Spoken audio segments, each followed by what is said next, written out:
Hi guys, good morning. So, karon day adlaw kay galakaw ta paingon sa work.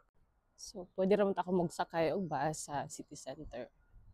So, ganahan ako mag-exercise today unya. Nice og weather pud siya. Almost 40 to 45 minutes pud ang lakaw ani. Actually, kasakit na ning kamot nako ani pagkuha sa video kay medyo bugnaw siya marag mga 5 degrees na pud siguro kami today. So, mao ni akong view mabuntag pag maglakaw ko. So, kung nabanggianad ka sa imuhang inahan or ginikanan na maglakaw ra, paingon sa work, dili ka tapulan bisag unsa kalayo na imong lakawon karon. Nakanindot ra pud sa paglakaw nako ani kay nakoy mga view kung makita along the way. So mao din ang Avon Canal. Cute kaayo.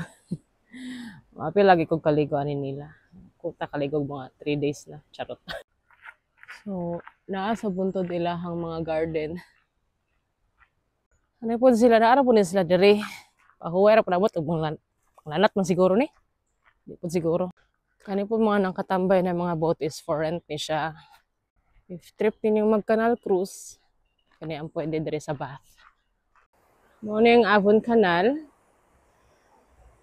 Di na mo agi ni mga pambot. Na siya.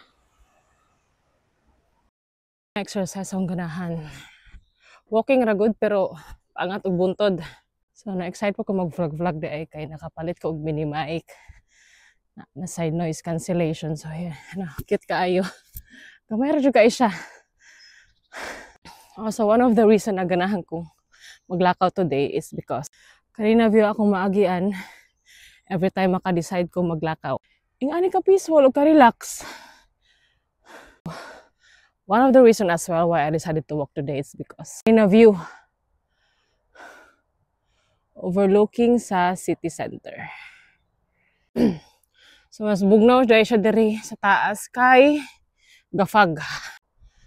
Gipaningot ko pero gakurog sa bugnaw. Nice kayo. Road na tag wrong turn. Char. Nice kayo diri sa taas. Peaceful kayo. So mga 2 minutes na lang. Hapit na ta sa work. Ano yung name sa mo ang nursing home? Woodside. Ano ko diri? So diri tama na ko ang video. Bye guys. Oy, na ambulance kisar ko na gini.